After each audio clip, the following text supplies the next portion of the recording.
مولا علی رضی اللہ تعالیٰ عنہ نے بھی بڑی پیاری بات فرمائی. مولا علی تو علی ہیں، بولو سبحان اللہ. سرکار دو عالم صلی اللہ علیہ وسلم نے ارشاد فرمایا تھا نا، انا مدینۃ العلم وعلی بابھا، میں علم کا شہر ہوں، علی اس کا دروازہ ہے. اب حضرت علی رضی اللہ تعالیٰ عنہ کیا فرماتے ہیں؟ فرمایا علم دین مال پر 7 درجوں کی وجہ سے افضل ہے. ایک شخص کے پاس صرف مال ہو اور ایک کے پاس علم دین ہو تو اللہ تبارک و تعالیٰ نے علم دین کو مال پر 7 وجوہات کی وجہ سے فضیلت دی ہے. اب حضرت علی کی بات سنو یار، بولو سبحان اللہ.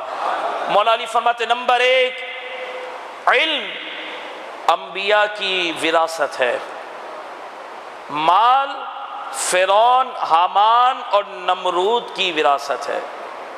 کیا بات کی حضرت علی نے، ہائے بولو سبحان اللہ. فرمایا علم دین انبیاء کی وراثت ہے، تبھی تو فرمایا عالم نبی کا وارث ہوتا ہے. آج ہماری نظر میں دنیا کی سیٹ پر اگر کوئی بیٹھ جائے تو بھائی ڈی ایس پی صاحب ہیں، ایس پی صاحب ہیں، اس کی کوئی حیثیت نہیں ہے، سیٹ کی حیثیت ہے. تو میں نے کہا علماء کا مقام تو سوچو، وہ نبی کی سیٹ پر بیٹھے ہیں. یہ منبر انبیاء کا درجہ ہوتا ہے. رب العالمین جن کو منبر عطا کرتا ہے اسے اپنے نبی کی وراثت عطا کرتا ہے. وہ تو ہماری مرضی ہے کہ ہم ان کی قدر کریں کہ نہ کریں، اور ہم ان کی فضیلت کو جانے کہ نہ جانے. لیکن مولا علی نے فرمایا کہ علماء خوش ہو جائیں کہ رب العالمین نے انہیں اپنے انبیاء کا وارث بنایا ہے.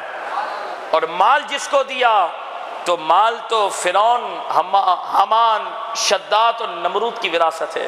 نمبر 2، مال خرچ کرنے سے کم ہوتا ہے مگر علم بڑھتا ہے.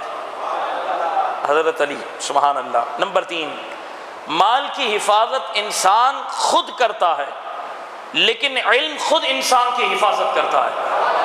آپ کو علم ہوگا تو آپ کی حفاظت رہے گی. کیسے؟ آپ کے منہ سے کوئی کلمہ کفر نہیں نکلے گا. جو علماء کی صحبت میں بیٹھتے اب ان سے پوچھیں ان کو کتنا سیکھنے کو ملتا ہے، کیونکہ ہمیں تو بولنے بھی نہیں آتا. خدا کی قسم عوام کو تو بولنے نہیں آتا، عوام کو تو کوئی طریقہ ہی نہیں. فرمایا اگر تیرے پاس علم ہوگا تو یہ علم تیری حفاظت کرے گا، یہاں تک کہ تجھے جہنم کی آگ سے بھی بچائے گا.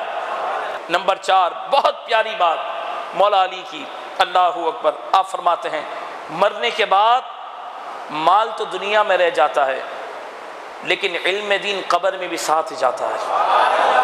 کیا پیاری بات، بولو سبحان اللہ. اللہ اکبر. نمبر 5، بہت پیاری بات، یہ ہلا دی مولا علی نے بات کے. اللہ اکبر، بہت پیاری بات. جب میں نے پڑھا تو میں تو جھوم گیا. مولا علی فرماتے ہیں مال اللہ سب کو دے دیتا ہے، کافر کو بھی دیتا ہے، دشمن کو بھی دیتا ہے، اپنے باغی کو بھی دیتا ہے. جو خدا کو نہیں مانتا رب مال اس کو بھی دیتا ہے. لیکن علم دین اور دین کا علم اسے ہی دیتا ہے جس کو رب پسند فرماتا ہے. دین کا علم اللہ سب کو نہیں دیتا، علم دین اللہ اسی کو سکھاتا ہے، اور دین کی تعلیم رب اسے دیتا ہے جس سے پیار کرتا ہے. اس وقت یہودی دنیا میں نمبر 1 ہے پیسے والے، سب سے زیادہ پیسہ ان کے پاس. خدا کے دشمن ہیں، خدا کو نہیں مانتے تو رب کی نظر میں مال کی کوئی حیثیت نہیں، اپنے دشمن کو بھی دے دیا. لیکن علم دین اور دین کا علم رب اسی کو دیتا ہے جسے دنیا اور آخرت میں کامیاب و کامران کرنا چاہتا ہے. اس کے بعد مولا علی فرماتے ہیں توجہ، کوئی شخص بھی عالم سے بے پرواہ نہیں، کوئی شخص بھی عالم سے بے پرواہ نہیں، لیکن بہت سے لوگوں کو مالداروں کی ضرورت نہیں. عالم دین سے انسان بے پرواہ نہیں ہو سکتا، مالدار سے بے پرواہ ہو سکتا ہے. اور یہ روایت ہم نے یہاں تک بھی پڑھی کہ رب العالمین نے جنت میں جنتیوں کو ہر قسم کی محتاجی سے محفوظ رکھا ہے، لیکن جنت میں بھی جنتی علماء کے محتاج ہوں گے. جنتی جنت میں بھی علماء کے محتاج ہوں گے. اور پوچھیں گے بتاؤ اللہ رب العالمین کا ذکر کیسے کرنا ہے، اللہ سے جنت میں مانگنا کیا ہے. اور پھر آپ نے بڑی پیاری بات فرمائی، کاش ہمارا دل نرم ہو اور ہم مال کمانے کے لیے 12 گھنٹے محنت کرتے ہیں، ایک ملک سے دوسرے ملک جانے کے لیے بھی ارادہ کر لیتے ہیں، بیوی بچوں کے بغیر بھی ہم جانے کے لیے تیار ہیں، پورا سال 5 سال تک ہم چلے جاتے ہیں. نتیجہ کیا کہ کچھ ڈالر کچھ پاؤنڈ آئیں گے تو ہم اپنے بچوں کو دیں گے. مولا علی فرماتے ہیں علم سے پل صراط پر گزرنے میں قوت حاصل ہوتی ہے.